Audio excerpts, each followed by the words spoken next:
Hello दोस्तों, स्वागत है आप सभी का आपके अपने YouTube channel zero to hero defence academy पर। जैसा कि आप थंबनेल में देख ही चुके होंगे, आज हम बात करने वाले हैं सेल्फ इंट्रोडक्शन के बारे में, जो कि क्या होता है जीडी में आपका एक इम्पॉर्टेंट रोल प्ले करता है आपके सिलेक्शन चांसेस में।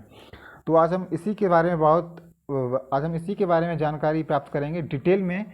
तो इससे पहले अगर आपने हमारे चैनल पे सब्सक्राइब नहीं किया है तो आप हमारे चैनल को सब्सक्राइब भी कर सकते हैं, और हाँ, बेल आइकन को प्रेस करना ना भूलें, जिससे कि आपको एक नए वीडियो का नोटिफिकेशन मिलता रहे। तो बढ़ते हैं अपने टॉपिक क्या रहने वाला है आप सभी को मालूम है। इंट्रोडक्शन के बारे में, या क्या क्या हमें चीज़ें रखनी होती हैं सेल्फ इंट्रोडक्शन में, या कौन कैसे बोलना होता है सेल्फ इंट्रोडक्शन में, इन सभी के बारे में हम आज पॉइंट टू पॉइंट बात करेंगे। इसमें अगर हम पॉइंट की बात करें तो इसमें फर्स्ट जो दिया है आपको ऑप्शन, इसमें दिया है start with a smile on your face. कहने का मतलब ये है कि जब भी आप किसी भी इंटरव्यूअर के सामने या कभी भी आप जीडी में शामिल होते हैं, तो आप जब कभी जीडी को स्टार्ट करते हैं तो आपको हल्की सी फेस पे क्या होनी चाहिए, स्माइल होनी चाहिए, जिससे कि आपको सामने वाले जो ऑफिसर आपके सामने बैठे हैं उनको ये ना लगे कि बच्चा कम कॉन्फिडेंस में है, या फिर किसी भी, कहने का मतलब एक तरीके के वरीड है, किसी किसी टाइप का चिंताग्रस्त है, ये नहीं लगना चाहिए उनको। तो इस वजह से क्या होना चाहिए, आपके चेहरे पे थोड़ा सी मुस्कान होना चाहिए, या हल्की सी मतलब स्माइल होनी चाहिए आपके फेस पे। इसके बाद आप क्या करते हैं, जब भी आप जीडी को स्टार्ट करते हैं या आप जीडी में पार्टिसिपेट करते हैं, या जब भी आपको बोलने का मौका मिलता है जीडी में, तो आपको क्या करना चाहिए कि आपको हमेशा एक दूसरे को विश करना चाहिए, जिससे एक दूसरे पर क्या होता है, एक रिस्पेक्टफुली क्या होता है, एक जवाब होता है, जिससे आप हम अपनी जीडी को स्टार्ट करते हैं। विश के लिए आप कुछ भी बोल सकते हो, हेलो सर, या हेलो फ्रेंड्स, या good good evening friends.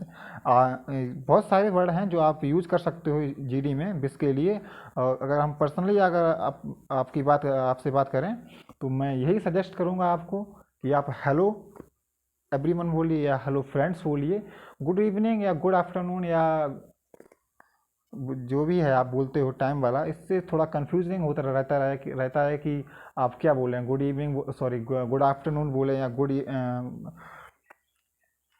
Good morning बोले, तो इसमें कंफ्यूज रहता है, क्योंकि इसमें टाइम का पक्का पता नहीं चल पाता है। इससे बच्चे कंफ्यूज रहते हैं कि गुड गुड मॉर्निंग बोलना चाहिए या गुड आफ्टरनून बोलना चाहिए।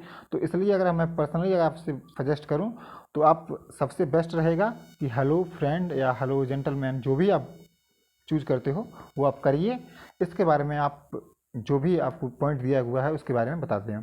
तो तीसरा पॉइंट दिया हुआ है आपको टेल अबाउट योर नेम। इसके बाद क्या करना है, आपको अपने नाम के बारे में बताना है। आप नाम बता सकते हो, नाम बताने के भी कई तरीके होते हैं कि my name is Akash, my name is Tiwari, जो भी आपका नाम है। या फिर आप कह सकते हो कि दिस इज आकाश, या दिस कहने का मतलब दिस से शुरू भी कर सकते हो, या माय नेम से भी शुरू कर सकते हो, क्योंकि इंग्लिश स्पीकिंग में क्या होता है ना कि छोटी छोटी ग्रामेटिकल एरर नहीं देखी जाती हैं, उसमें चल जाता है। तो और आपको ये भी जो ऑफिसर बैठे होते हैं उनको भी ये भी मालूम होता है कि बच्चा पेपर क्रैक करके आया है, तो उसके कहने का मतलब कहीं ना कहीं ग्रामर तो ठीक ही होगी। तो इस वजह से क्या होता है ना कि इंट्रोडक्शन में थोड़ी बहुत जो छोटी मोटी जो क्या होती है ग्रामेटिकल एरर होती है, उसको हम क्या कर देते हैं, निगलेक्ट कर देते हैं, उसमें कोई फ़र्क नहीं पड़ता है। तो इस वजह से आप क्या कर सकते हो, माई नेम से भी स्टार्ट कर सकते हो अपना नाम बताना, या फिर दिस से भी शुरू कर सकते हो। इसके बाद आता है प्लेस। प्लेस आप कहाँ से आते हो, आगरा से, दिल्ली से, न्यू दिल्ली से, जहाँ से भी आप आते हो वो आपको बताना होता है। लास्ट में इसमें दिया है कि what is it famous for. यह चीज़ जो आप प्लेस बता रहे हो ना, वो किस चीज़ के लिए फेमस है, ये भी आपको बताना रहता है। जैसे आप आगरा से आ रहे हो तो वहाँ का ताजमहल हो गया, या फिर दिल्ली से आ रहे हो तो आपका क्या हो गया, लाल किला हो गया, या जहाँ मतलब कहने का मीन्स है कि आप जहाँ से भी आते हो, जहाँ उस जगह की जो फेमस चीज़ होती है उसको आप बताना होता है। जिससे क्या होता है कि आपको एक एक आपका जो इंट्रोडक्शन टाइम होता है वो भी खिंच जाता है, और आप उस जगह की विशेषता भी बता पाते हैं उन सभी लोगों के सामने। ये भी बताने की ज़रूरत आपको नहीं है कि आप इसको भी प्लेस वाले को भी सेंटेंस कई होते हैं इसके लिए। तो आप ये भी कह सकते हो आई बिलोंग्स टू फरुखाबाद, या I belongs to Agra, I belongs to, मतलब कहने का बिलोंग्स भी लगा सकते हो, हेल फ्रॉम्स भी लगा सकते हो, या फिर एक वर्ड आता है कम फ्रॉम भी लगा सकते हो, बहुत सारे बच्चे लगाते हैं कम फ्रॉम, या हेल फ्रॉम, या फिर बिलोंग्स टू जो आपने बताया है, आई हेल फ्रॉम आगरा, या आई हेल फ्रॉम दिल्ली, या I hail from Chandigarh, wherever you live लगा सकते हो आप। इसके बाद आता है एजुकेशन डिटेल्स के बारे में। एजुकेशन डिटेल्स की अगर हम बात करें तो सबसे पहले आपको जो लेटेस्ट क्या होती है एजुकेशन क्वालिफिकेशन होती है उसके बारे में बताना रहता है, ना कि जो आपने प्रीवियस टाइम किया हाई स्कूल वगैरह जो कुछ किया वो उसके बारे में नहीं बताना होता है।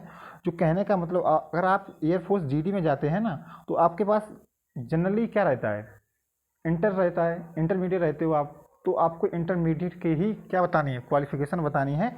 आप बता सकते हो कि हमने किस बोर्ड से किया है या कितने परसेंट मार्क्स ग्रेड किए हैं, या अगर आपके मार्क्स अच्छे हैं तो आप मार्क्स को भी इंक्लूड कर सकते हो। अगर कोई अच्छे मार्क्स नहीं है आपके, मान लो 60% या 65% अगर आपके मार्क्स हैं तो आप निगलेक्ट भी कर सकते हो। इसके बाद आता है इसमें दिया है ईयर, कौन सी ईयर में आपने क्वालिफाई किया है, ये भी कोई कंपल्सन नहीं है, आप बताना चाहें तो बता सकते हैं, नहीं तो आपकी मर्जी के ऊपर है, नहीं चाहते हो तो इसे छोड़ भी सकते हो। फिर आता है आपके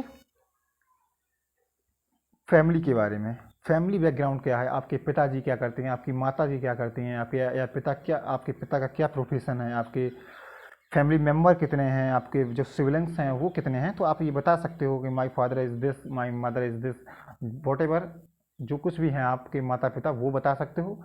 आपके भाई बहन कितने हैं वो भी बता सकते हो, इसके बारे में आप बता सकते हो। अगर आप चाहो तो इस तरह से कह सकते हो कि my father is teacher and my mother is a homemaker, there are 5 member in my family, जो कुछ भी है आप 5 हैं या फिर 6 से हैं या जो कुछ भी है आप बता सकते हो। नेक्स्ट हो जाता है आपका what are you doing in present.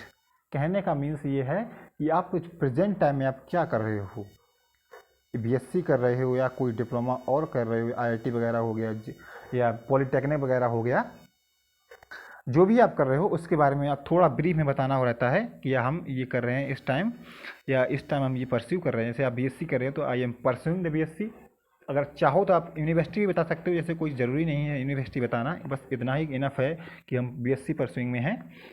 अगर आप चाहते हो तो आप लगा सकते हो I am pursuing the BSc from the Kanpur university, बता सकते हो विद द साइंस स्ट्रीम, जो कुछ भी आपने लिया हुआ है, या फिर आप बीए कर रहे हो या आप बीकॉम कर रहे हो लगा सकते हो। इसके बाद आता है about your achievements in brief.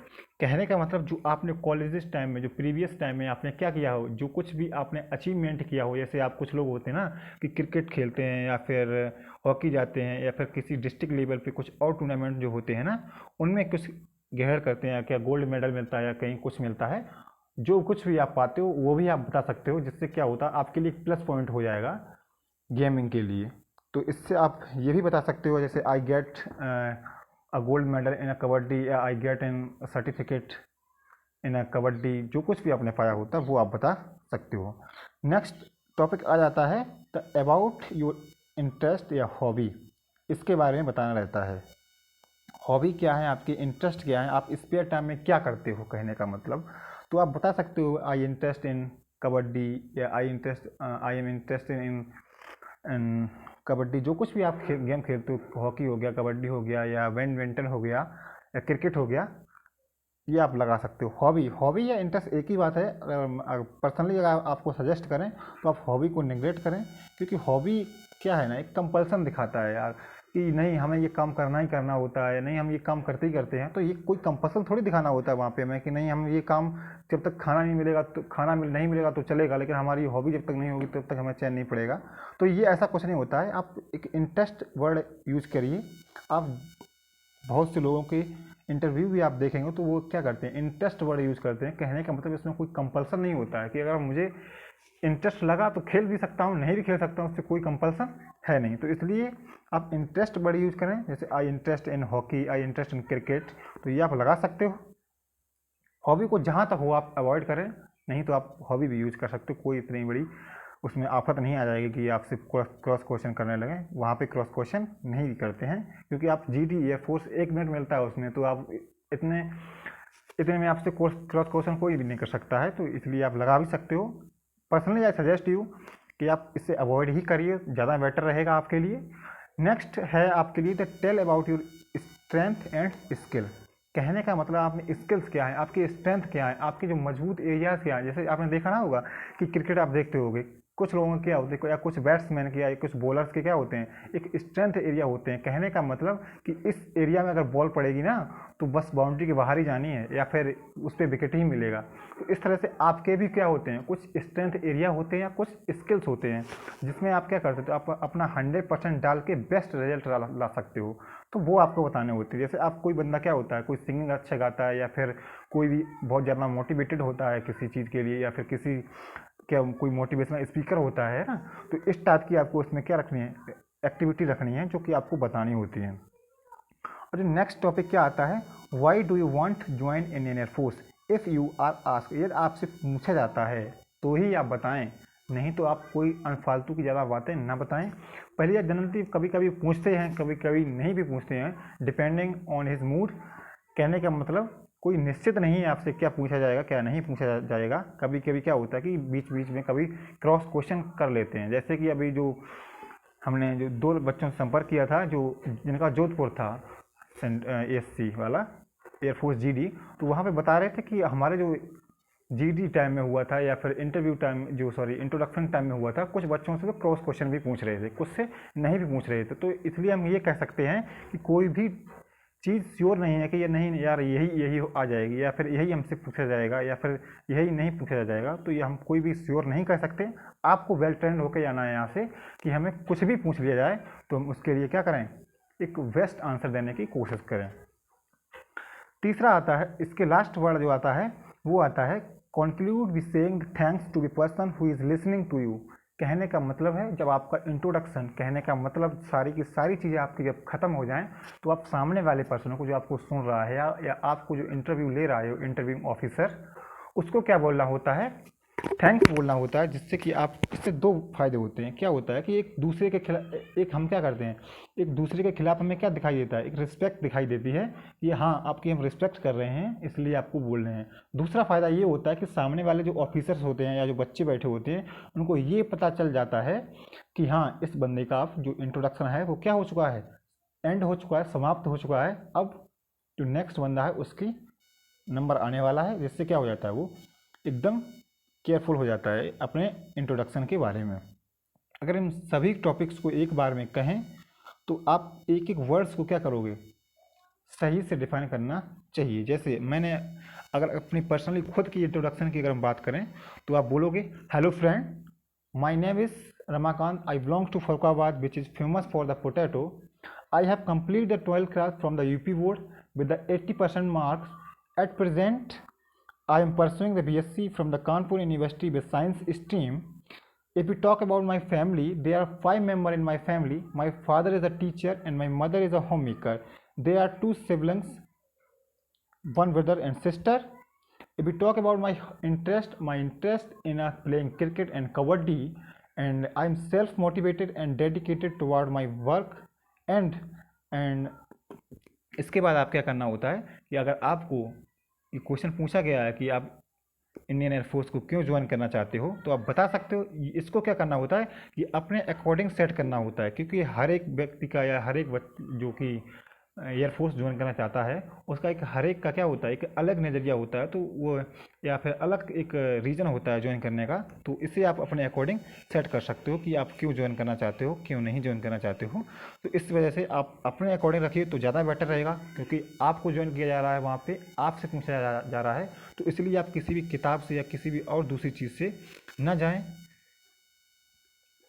क्योंकि ये आपकी क्वालिटी को शो करेगा। इस वजह से आप अपने ही पॉइंट ऑफ व्यू रखें या फिर अपने ही थॉट्स वहाँ पे रखें, बजाय किसी किताब या किसी गूगल के, जिससे आप गूगल से निकाल लेते हो कभी कभी ना, तो उससे भी तो ज़्यादा बेटर रहेगा। कैसी रही आपके लिए ये वीडियो कमेंट बॉक्स में ज़रूर बताएं आप। और तब तक के लिए जय हिंद। और हाँ, अगर जीडी के लिए आगे भी प्रिपरेशन करनी है तो आप हमारे साथ बने रहिए। आगे हम डिस्कस करने वाले हैं क्या, जीडी टॉपिक्स के बारे में, जो कि बहुत बार पूछे भी जाते हैं। तब तक के लिए जय हिंद, जय भारत।